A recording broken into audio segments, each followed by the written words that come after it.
Same time kasi nag-gang-gang sa utak ko nun, parang anong gang-gang, pare-pares lang kayo tiga Angeles. Or tiga dyan lang. I mean kasi nung galing ako US, nakita ko yung gang-gang, it didn't do any good. Good.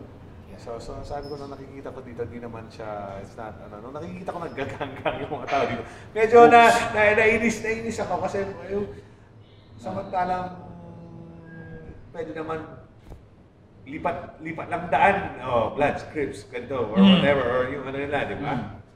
Tapos pares magkabaryo lang sila. I mean, it's not really our culture, if you really think about it. It's a culture being passed from the Western world to us, which is pangit ang adaptation yung ng violence. Yeah, adaptation of violence that it shouldn't be there.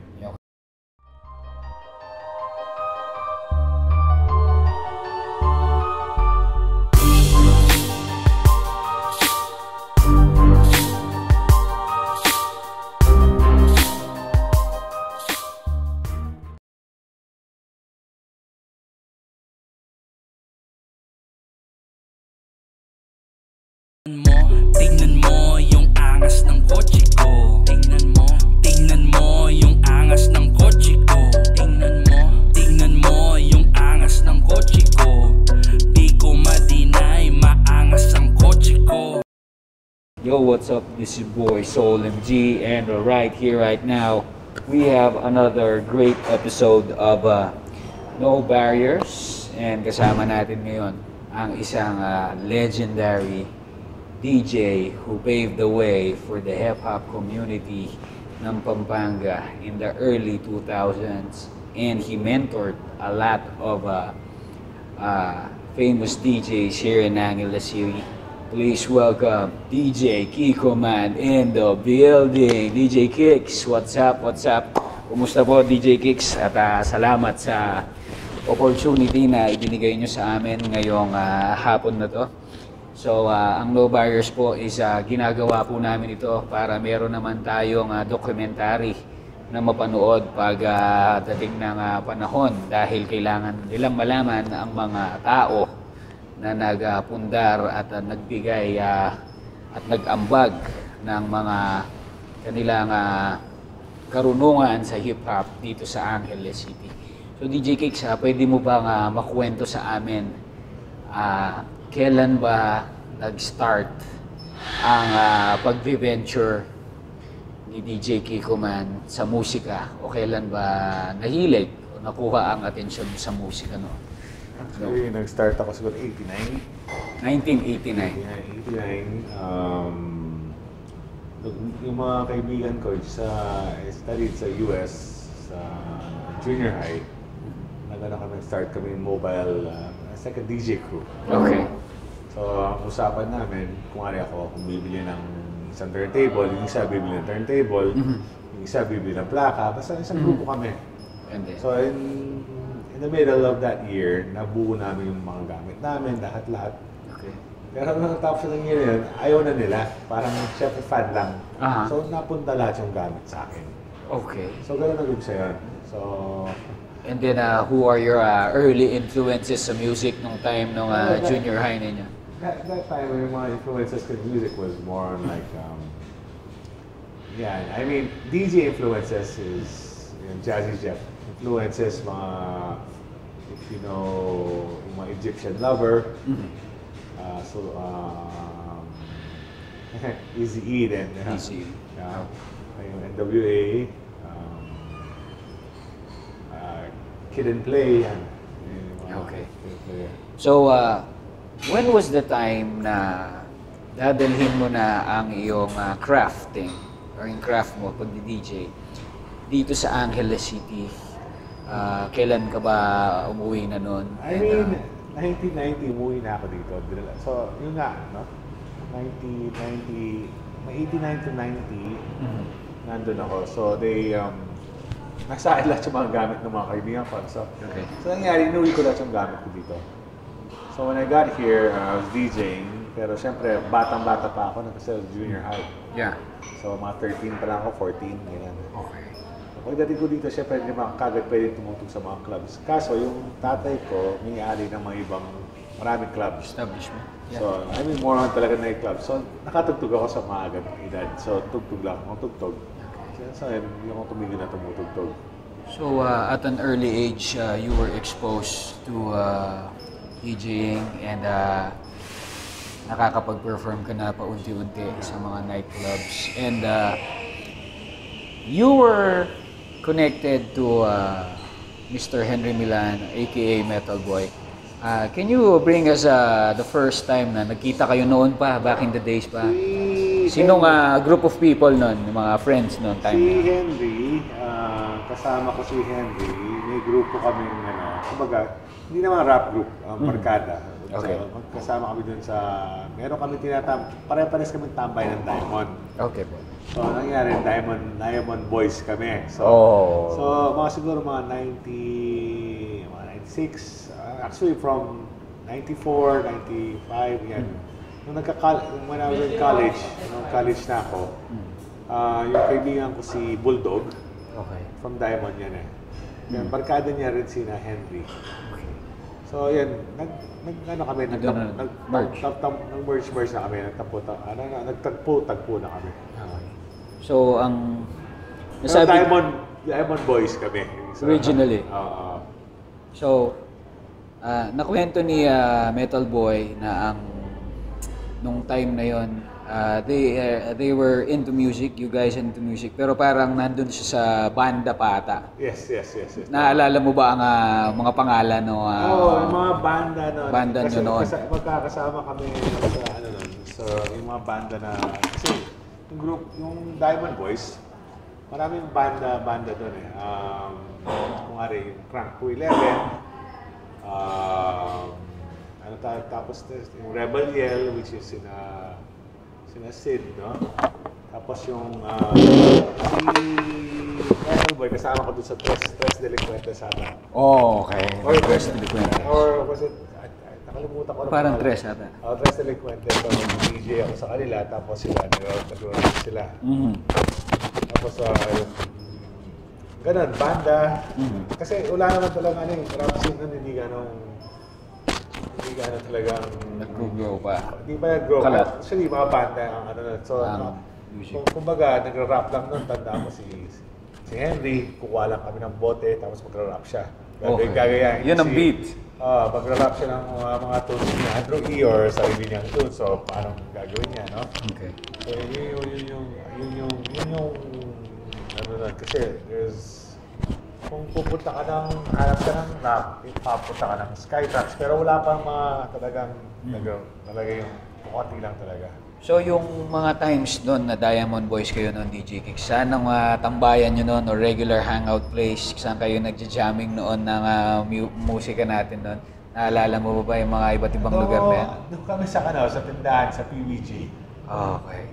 Near park ba? Sa park. Alam mo, di ba, ito yung, dati, di ba yung park? Ito yung PBJ, yung Yellow Bell doon, di ba? Dito siya sa canton dito sa right side. Okay. Kaibigan namin yung may-ari na tindahan, so doon lang kami. Okay, so doon lagi ang tambayan natin. So, another next question is, nung nandun na tayo sa music, and then, when was your first na natatandaan mo na nalagay na ang pangalan mo sa poster of DJ Kikoman? Or how did DJ Kikoman started? Siguro 94 siguro, mga 94. 92, 93, 94. Sa nung tumutugtog ako sa Odium. Odium? Odium disco. So yun, medyo, that time kasi yun lang yung disco na so I mean, all the time my name was there. Odium.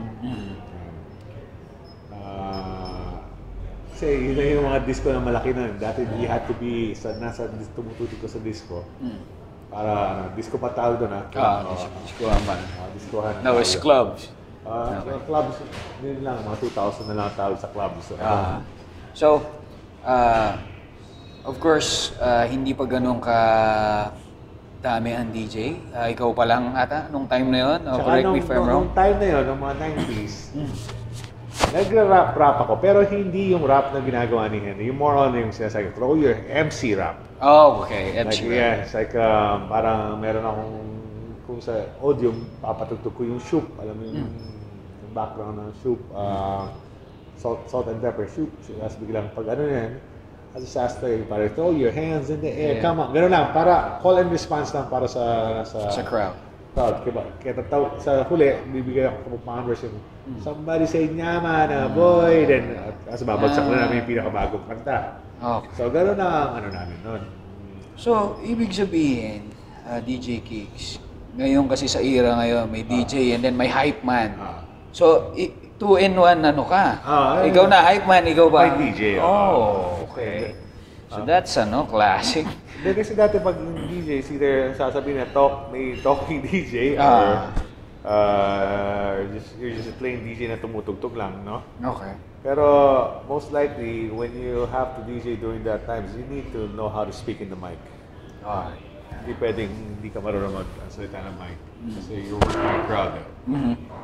So, Odium, after Odium, what's the next? After Odium, I opened up Regent, but not the Regent you guys, not the hip-hop Regent. There was a Regent before, sandali lang siya. Oh, okay. So tell me about the old Regent, the original. The old original. Regent was may kasamang banda yan. So I mean, for a while, then after Regent, we opened, I went to Forbidden City sa Clark, which is yung ano na yun, yung Widows na yan, Widows. Widows Hotel. So after that, kinuha ko sa Sax. Sax, yan. So yung Sax, magre-renovate sila, they asked me to DJ. So nung nag-DJ ako ng opening nila, sabi ko meron akong idea. I just told them that from yung mga bars na yun, they just do, more on yung parang club type na maliit na bar. So hopefully, supportahan ako ng Sax. And them from being a jazz bar became into a dance, jazz saka dance, ano siya, parang dance mini hangout. Kasi nauso yung from big clubs, tapos nauso yung maliliit na hole-in-the-wall spots. So yun, nag-boom yung Sax. I mean, then that was the burst of nag-umpisa na yung mga house, tsaka yung mga mainstream techno, tsaka yan. So, nung era nung Sax, DJ Kicks, magkakatabi yan, Hoops, do you still remember those bars? Yes. Actually, I started with Hoops pala first, then Forbidden City. Okay. Then Sax. Yung Kalishanti days siya. Then Sax. So pagkatapos ng Sax, I was with them for a while. Sa Sax, hanggang yun, boom na boom yung, from a small bar na tugtugan na kasi dati Sax jazz bar siya, so it became from jazz yung tugtugan na, house, all-nighter na siya. Meron pang isa na, I don't know. Pagkatapos no, nagtayo ang Sax, which is Degas. Degas, yes. That's from the same group from them. Okay. So, I mean, the original plan from that is, kasi yan, uso na yung house, uso na yung more deeper club scene. So they opened up, actually together I was with them, we opened up, I was their DJ, we opened up yung Degas, which is more on talagang club, pure club music. Pure club music na si Degas. Yeah, ganda daw yung Degas, mukhang altar yun eh. Yung pagpasok mo, maliit lang, tapos dalawang turntable lang, tapos yun lang. So after Degas, was it Bulkline? No, yes. Not yet. Bulkline. Yeah, after Degas, kinuha naman ako sa Bulkline. So Bulkline, ang pagkakaalala ko doon, ang entrada niya is coffee shop sa baba. Tama ba? And then billiard spot? Billiard, that's why Bulkline, di ba yung ng billiards yung tinatawag. Tapeta. Ay, tapete. Ang tawag doon yung parang banda. Yes. So, yun. Naging Bulkline na lumipat naman ako sa Bulkline after a while, after 2 years. So, ngayon kasi per schedule na DJ, so ikaw nun, you took it one at a time. Yeah. You were there. So, nangyari lang doon Degas, kasi from Sax, we built Degas. Pero yung Degas was not so lucrative, hindi ganong, so nung pabagsak ng, decide na sara na yung Degas, sakto yung Bulkline bumubukas. So, sinabi, gusto mo ano doon. So, yun, kinuha ko yun sa battalion, pero kinuha ko ata yung door charge doon or something. First, nag-DJ muna ako doon. Okay. Then after that, battalion ako doon lang. Then I started doing yung mga, yung ibang event, yung take it off. Pinasok mo na yung mga ideas na... yung ibang ideas. Pero ang nangyari, problema doon sa take it off, nawala yung, para sa akin, nawala yung craft ng pagdi-DJ. More on, nag-focus doon sa mga babae. Babae. So medyo nag-focus doon sa mga babae, sa yung hindi na sa music. Medyo unti-unti nawawala na rin yung, paano yung parang eagerness, hindi na siya gano'n kasaya. So medyo nainip na ako doon sa, So, mabilis kasi ako mainip eh. Lumipat ako ng banda yung fields area. So, nag-umpisa ako dun sa fields area, which is yung chick and ribs. Yeah. So may kaibigan ako kasi, meron silang doon. Sabi niya, bakit di mo kami tulungan dito? Sabi kasi, para naman, kung ano yung ginawa mo dun sa Balibago, gawin mo dito sa So, pumunta ako sa chick and ribs. Nagpa-event ako dun. Doon ako nagpatulong sa mga local na groups, which is, nagka-idea ko na, yun, nakilala ko sila Gambino. Sabi ko, paano kaya nakita ko yung mga lowriders? Kaya sabi ko, paano kaya i-showcase yung mga lowriders yun dito sa event? Yeah, I remember, kaya nasabi ko kanina, our first meeting was Santo Enchero and nagra-ride kami, and then you open up the idea of visiting chicken ribs. Andun yung mga homies, yung mga hip-hop, and of course the girls were there. That was very memorable for me because DJ Kikoman, you helped us parang nag-merge ang culture, music, plus these people, plus the bikes. So it happened. And hindi ganun katagal si Chicken Ribs. Yung ating... Sandali lang actually. Sandali lang yun eh. Nangyari doon sa Chicken Ribs, halo yung bikes and saka yung girls, di ba? So, mga 2-3 times na yan. So lumipat ako doon sa, meron naman nag-offer ng patulong naman, tiga San Fernando, meron silang bar, yung refrain. Refrain? Tama. So lumipat ko naman sa refrain. So refrain naman, iniba ko na naman yung design. Ganun pa rin, girls and hip-hop. Pero wala pang kumbaga sayawan lang. Pero nung nakita ko, may dami nag-crip walk, dami nag-ano, di ba? So, pero hindi nag-last yun. So, for a while, nung hindi nag-last yun, hindi muna ako nag-ano. Then, doon ko ginawa nung nailip ako sa region. Okay. So, nung sa region na, wala nang girls. Hip-hop lang, tsaka tutugan lang. Ayun.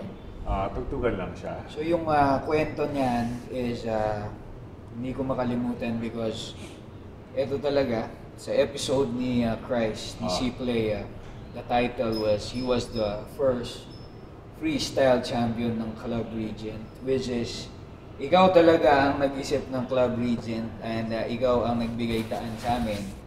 You gave us a stage para makapag-perform kami. Actually, the different gangs were there. And the rules, bawal kang manggulo sa Regent. You're gonna get your ass kicked talaga. Those were the hardcore rules. And pagdating ng 12 midnight, habang nagkainitan na sayawan, you changed the beat, and then you gave us the microphone, magtatawag per group, per crew, kung sino ang nagra-rap nung time na yun. You still remember that? Asam pa kami. And then, magra-rap kami. And then the prize is very, winner gets the free cold beer of Red Horse, and that was our first trophy. Hindi ko makalimutan yan. DJ Kicks, saan nanggaling yung idea mo na these people ipunin natin? Kasi, is it promoting unity? That's one. Promoting unity is one. I just felt like I had the means to unite them. At the same time, at the same time kasi nag-gang-gang sa utak ko nun, parang gang-gang, pare-pares lang kayo tiga Angeles. Or tiga dyan lang. I mean kasi nung galing ako US, nakita ko yung gang-gang, it didn't do any good. Good. So sabi ko nung nakikita ko dito, di naman siya, it's not, nung nakikita ko naggaganggang yung mga tao dito, medyo nainis ako kasi yung samantalang pwede naman lipat lang daan, Bloods, Crips, ganito, or whatever, or yung ano nila, di ba? Tapos pares magkabaryo lang sila. I mean, it's not really our culture if you really think about it. It's a culture being passed from the Western world to us, which is pangit ang adaptation yung ng violence. Adaptation of violence that it shouldn't be there. Okay. That's the way I thought of it. So, napakaaga mong nakita yon, and the plan worked. We were there, some of the OGs were there, and merong makulit, meron ding nang gulo. I mean, marami makulit. I'm just happy I did it. Kasi nangyari nun, I had a lot of equipment. And I said, what am I going to do with this equipment? Meron ako mga laser lights, I had all this stuff that, I've seen that. Di ba? So sabi ko, ganito lang gagawin ko. I had a place, yung Regent sa amin siya nun. So I said, I'll charge very minimal where everybody can go. Which is 20 pesos lang ata yung parang... Pag marami 20, pag isa-isa 50. Di ba? Kumbaga, yung price na yun, para ka lang pumunta, minta na gabunan, o terakan sa daan, di ba? Pero yung sabi ko, gagawin ko siyang mura, pero walang away, walang ganggang, walang sabi ko, ganito ko bibinto, sabi ko. So, nung ginawa ko yan, luckily, may pumunta yung mga Crips pumunta muna. Nagambino, which is, ang kagandaan naman, sinabi ko nagambino, open naman sila na iba pupunta rin. Kung baga sinasabi lang nila yun, siguro, pupunta kaya sila, Kuya Kicks, ganyan. Ang bala, pag pumunta sila doon, ang nangyayari doon, kada punta, tinututukan ko yung kada ulo ng pag-away ko. Sa kanila, sinasabi ko lang yung sa akin point. Yung, you guys can, may away kayo pagdating dito sa region, huwag kayong mag-away. Holy ground. Sayawan kayo. I know hip-hop is something they all like, so, sige, you guys make hip-hop. Okay. You guys do hip-hop. Pero, when it comes to region, no one fights. Kundi ang away nyo. Ganun ang dating. Okay. Paglabas sa region, bahala na kayo. Naramdaman ko yun. Bahala na kayo. Okay. So, bahala na kayo. Basta dito sa lugar ko, welcome kayo. Basta wag kayo nag-aaway. Kasi, natuwa ang hip-hop community noon, the hood, the urban community. Like for example, before it was Odium and Skytrax. Yeah. And Club Region, malayo-layo, pero talagang pinuntahan. I remember our marketing move is, you gave us flyers. Pamigay natin to, pamigay niyan. Dati wala naman social media. We print flyers, at saka mo nun DJ, and then we distribute. And the plan was, thumbs up, nangyari ang plano. And it just so happens nangyari, and then everybody, yung kay Bloods yan, kay Crips yan, kay BNG yan, kay sila, Diamond Boys, kay Batos Locos, kay RBL, homies daw. Homies, kay Tahaga. Kung nang pagdating nila doon, nagsama-sama sila. Yeah. Kasi for one, gusto naman nila lahat sumasayaw. Gusto naman nila lahat yung good time. Express ng dami. So, I used that to my advantage that I had the place. Then I was willing to give it to them as long as they got along. So, but luckily, they all got along. So, then, doon pumasok yung rap battles. So, rap battles, I wanted to do, in the States, they used to do this, there's this show in Power 106 called, it was hosted by the Baker Boys. Power 106. Yeah, Baker Boys would have a phone call line yan. Yeah, they drop rhymes through phones. Yeah, through phones. Ang mangyayari, kung sasabihin yung isa sa mga Baker Boys, it's like, tatawag ka. Inaabangan ko yan nung bata ako dahil sa isang say, 1 for the money, 2 for the it's called the roll call. There it is, the roll call. Who's on the line? Mag-rap na. So ako naman, nung nakita ko yung mga nandyan lahat sila. Sumasayaw na sila. Sige, sabi nag-rap daw. kokoy mic tatawag ako. Ano? So, ang line ko rin is like, one for the money, two for the rhyme. It's the roll call who's on the line. So, gano'n din ang nangyari doon sa, parang gano'n yung idea, gano'n din ang nangyari doon sa region. Hanggang nangyari yung battles nyo, yan. So, it was, ang nangyari noon is Royal Rumble, 5 tao, mapa-anim yan. You have to drop every line and parang winner take all siya. Winner take all, yeah. Iko-conquer mo yung stage. And nangyari yun every Friday and Saturday. Binigyan mo kami ng pagkakataon noon o pag-express. And suddenly, kasi sa nag-aaway kayo, doon yun lang in-express ibuhos sa mikropono. Yun ang naisip ko doon. And then, nangyari kami, product ako ng Club Legend, DJ Christ, MC Crane, Supremo, sino ba to? Si Jay Singket ng RBL, and maraming sumali doon. I'm proud, we're a part of Club Legend. And itatanong ako, DJ Kicks, ito medyo ano lang to. Sa dami ng clubs na napasukan mo, marami na bang na-witness mong trouble o gulo? Times, how did you survive that? I mean, do you remember those gulo or gang-banging scene na nangyari? I mean, when I was doing Region, siguro hindi ko na-expect yung gulo-gulo. Alam ko kasama na yun. Basta the outcome was that you guys have a good, because I believe if I can make you guys have a good time, makakalimutan nyo yung kung anong pinag-aawayan nyo. Then things can prosper. I believe in, that's one thing a DJ can contribute to this world is like getting people together. Sometimes kasi when you get people together and they're happy, masaya na sila, whatever differences they have, they forget. Yo, that's the magic in music. That's basically that's the basic idea I was running from. So every DJ has to have that. I mean, not every DJ have to have that. That's I'm more idealistic than most. Oh, okay. I mean, siyempre, other DJs, they just want to DJ if there's a crowd. But for my part is that I had to build a crowd. Kasi hindi naman ako we don't live in Manila, we don't live in, wala naman talagang scene kung hindi mo gagawin yung scene. Diba? Yes, sir. So if you're gonna build a scene, you have to understand and how to make it happen. And so, yun, there was no money involved in it. Honestly, there's music, mahirap talaga. Music is, I mean, that's why it's more of just trying to, para masabi mo, you have a scene that's happening here in your own place. So you have to yun yung mga contributions, the ideas, crowd catching ka dapat.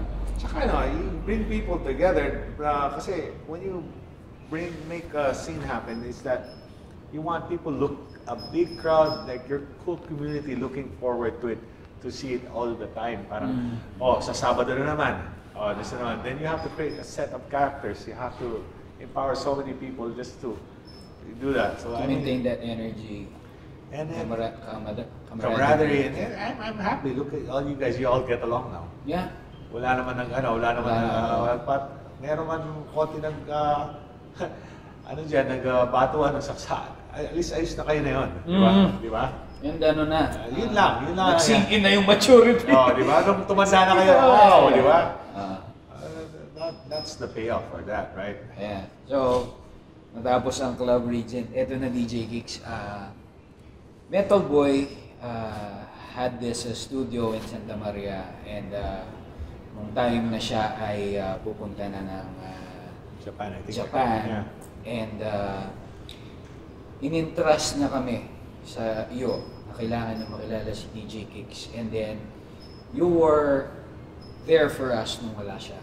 Diyan na ako nag-start na pa-start pa lang, si Kikoman Records, and then wala na si Club Regent. We did an event dito sa likod sa gym, sa basketball court, dun sa backyard. And nung time na yon, it was a different platform. Nagkausap kami ni Christ din dun sa segment niya. Sinanay mo kaming mga rappers ni Metal Boy noon, ini-inject muna kami sa Dock 55.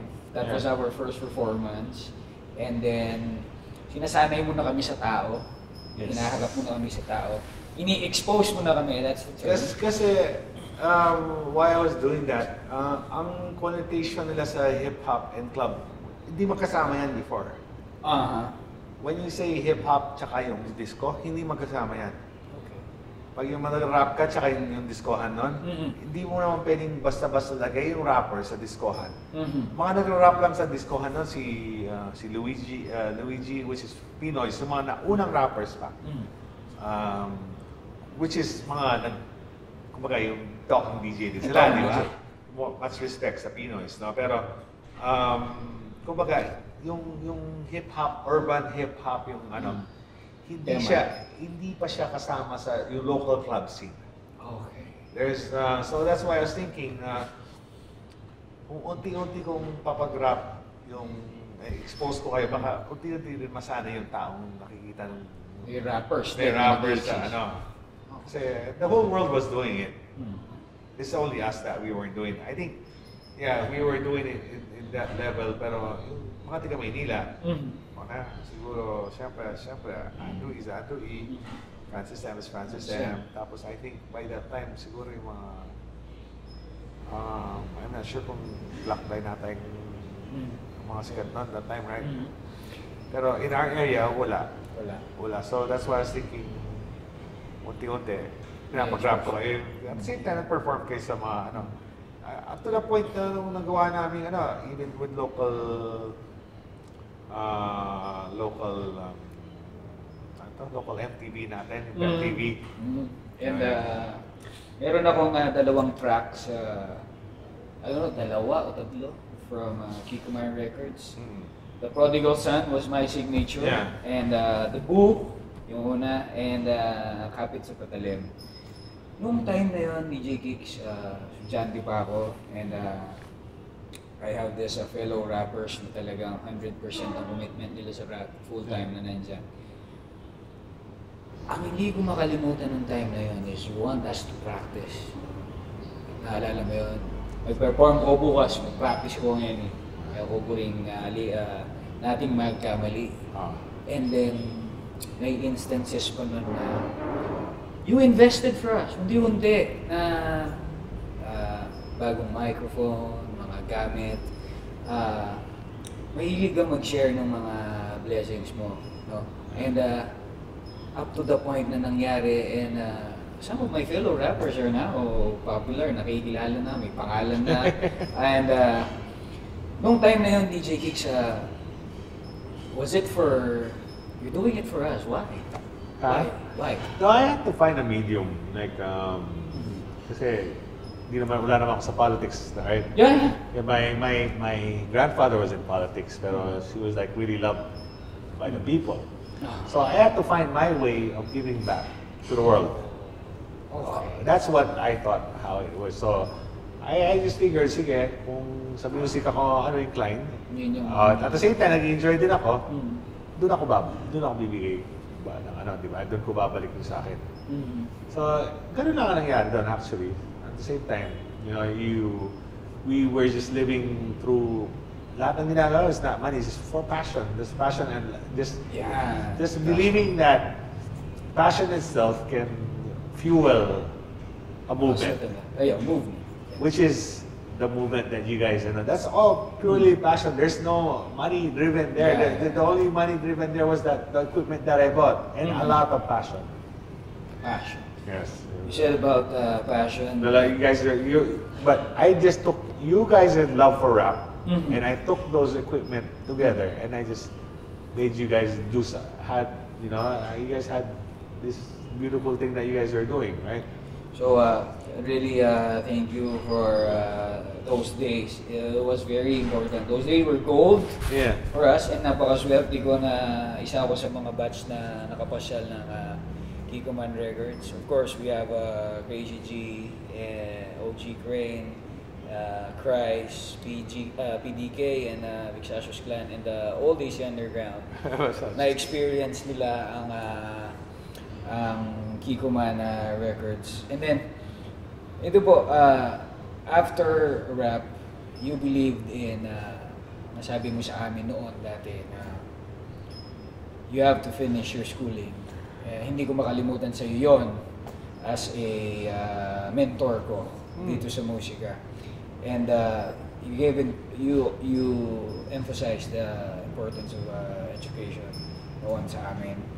And ako pinanghawakan ko ang salitang yon. And awa ng Diyos, nakalusot naman. Tandaan niyo pala yun. Natandaan ko yun na DJ Gigs, hindi pwedeng hindi makalimutan yan. And after that, we had our own lives and nangyari ang may hip-hop na.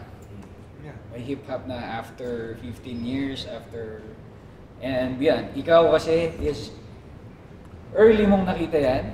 Early mo. And there are a lots of DJ na dito sa Angeles. So, makukwento mo ba sino ang mga protege mo noon? Sa DJing naman tayo napupunta. Protege, marami kasi mga protege dahil mga DJ dyan sa Angeles. Sino ang mga protege mo? Wala naman ako protege. I support all yung mga DJs na mga batang DJs. You know? So I mean, right now I haven't really seen. There's a lot of DJs now. So sa Feel the Vibe lang, marami na sila, di ba? Pero yung talagang tinutukan na wala naman talaga ako tinutukan. Kumbaga, I just help them out with what they need. Okay. And they're all growing. So I have a friend, nakausap ko siya parang 2015, si Master Bone. Nasabi niya, okay, yeah. I mean, yeah, Master Bone. Nasabi niya na naging mentor ka niya. Yeah, I mean, I thought a lot. I just don't wanna, like, kung ano yan, Master Bone, tom toss yan, tinuro ko sa tom toss.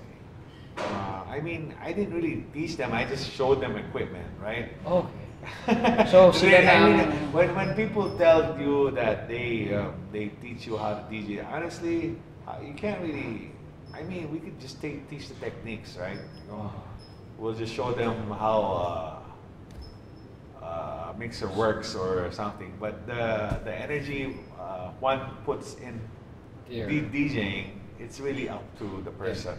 Okay. That's why I've shown a lot of people the way how to use these equipments.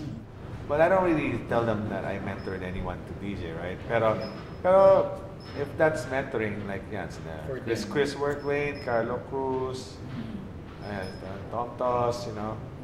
And actually kasi nung panahon namin, tatatlo lang kaming DJ na alam Si Tolitz, ako si Bernard, tapos yung Matrix Mobile, sina Happy People, dyan sa Skytrack, sina Joel Castaspel, hindi man yung mga nauna pa. So yan ang mga pioneering. Dumami na dumami. Nung sax, marami na kami.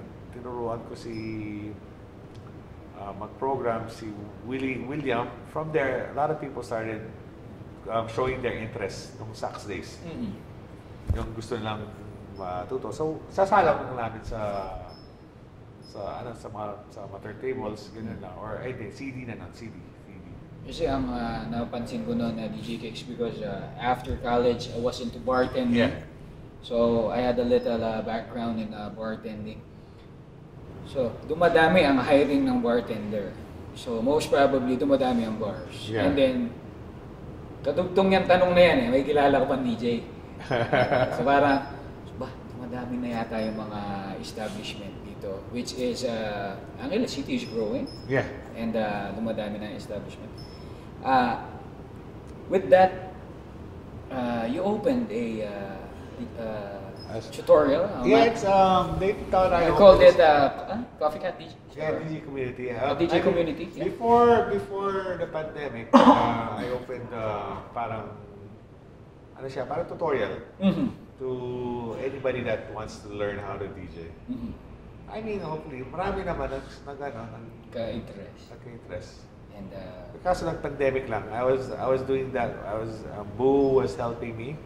Kasama ko yung head technician, head DJ ko from region nun. Yeah. So, was helping me then. A couple people na pumunta dito na nag-showcase din sila. Siguro si Mick Martinez. Nag-show sila ng showcase sila sa scratching and everything else, right? And it was, then I had a couple people like sina Melvin. Yeah, DJ Mel. And then tumutulong dyan. Si Christ. Sino pa? Si Tommy. Si Tommy, tinuro ko pala yan. Si Tommy. Tommy Boy. Tommy Boy, tapos yung mga bata, ang dami ng mga bata. Yan yung si Tom Kim ata. Yan yung isa rin ng tumuro. Tapos, dami actually, dami ng interest. Kasi ng COVID lang. So, I mean, it was something that we were doing every, I forgot kung Sundays or ano. I mean, there's a lot more to mention the other guys, pero hindi ko lang nasabi mga iba. So, with that, napakadami ng para bang nag-produce ka ng maraming DJs. Ako, ginawa ko yung para bang tawag nito, giving back to the community. I created also a bartending group. Yeah. Dumami ang bartenders ng Pampanga. So, napakadaming talents dito sa Angeles City. And then pandemic came. Nung nakita ko naman na you speak of passion kanina. Last year, pandemic, hindi ka tumigil nagpe-play. As in, parang yung passion andon. What keeps you burning, DJ Kicks? Can you tell me? Bakit parang ayaw mo huminto? Why? What's in with you? Can you share us that? I don't know. I enjoy it. I enjoy the music. I enjoy the music actually. More than I mean, and I enjoy performing in front of the people. I mean, kasi performing and scene building is a whole different thing. Kasi pag nagpo-perform ako nag-DJ, that's a whole different. That's me as a DJ. But you know, when I was trying to get you guys together, that's scene building. That's building. Yes, that's like building the whole hip hop scene. That's a whole different animal naman ulit. Okay. Kasi nung nag-rap kayo, tsaka I had to be, ako yung DJ, ako yung bouncer, ako yung lahat, di ba? Yeah. Ako pa yung kuya, ako na. The law enforcer, everything. So, I mean, that's to the point that it can get very tiring, right? Kasi you're holding all those. So, the DJing is something I really love. I mean, all these things I love, right? Pero pag DJ ako, tugtog lang. Tugtog lang. So, yung will and what you call this? I have a word in me na lagi kong inaano is tenacity, the ability to hold on. You're still holding on, doing these things, and I have to ask you one question. And music, you love music to the fullest. Ano po ang naibigay o nagawa ng music para sa iyo? Music, It's a part of our success is music. So, music is, I don't know, it gives me a lot. Plays a big part in my life. So it's like, it's always going to be part of me. It's something that drives me.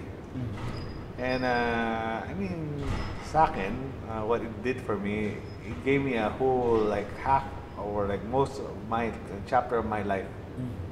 Parang isang magandang mixtape na, alam mo yun, parang ano siya. I don't think I can never imagine my life without music. And when beautiful things happen to me, it feels like good music is right there. Di ba? You've seen the whole. Yeah, so I mean, music and life, it comes together. So, for us bartenders naman, we took a lot from alcohol, then alcohol took it from us. So anyways, DJ Kicks, few questions lang. Respect. How can you define respect? Especially you being a legend, of course you respect legends also. In the music scene, you are respected. So, for you, is it very important? I mean, how to define respect? I live in a golden rule. That's all it is for me. It's like, if I want you, I mean, whatever I want to be done. I mean, I don't want to. How would you say that? Come on to others. It's like whatever I don't want to be done to me, I don't just do it to you, right? And how I want to be treated, how I want you to treat me, or how would I say this? I should treat you the same way, right? Kung ayaw kong binabastos, kumbaga, ayaw kong mabastos, huwag kitang babastos, and right? The same thing. It's a mirror effect. Okay. I mean, it's the energy that you imitate, parang energy that you make, that comes back to you. Okay. So meron siyang ripple effect. Yeah, so I mean, respect plays a big part. Meaning, say, if you do respect the energy that you put out in this world, you for me, I try not to put out any dangerous, I mean, you want dangerous energy or whatever that's very dangerous out, because I don't want it coming back to me. Right? More creative, right? So DJ Kicks, last na lang, ano ang maipapayo mo sa mga gusto mag-venture na DJing at sa mga tao na gusto magpatuloy sa kanilang craft sa musika? Ano, meron ka bang mga papayo for the younger generations?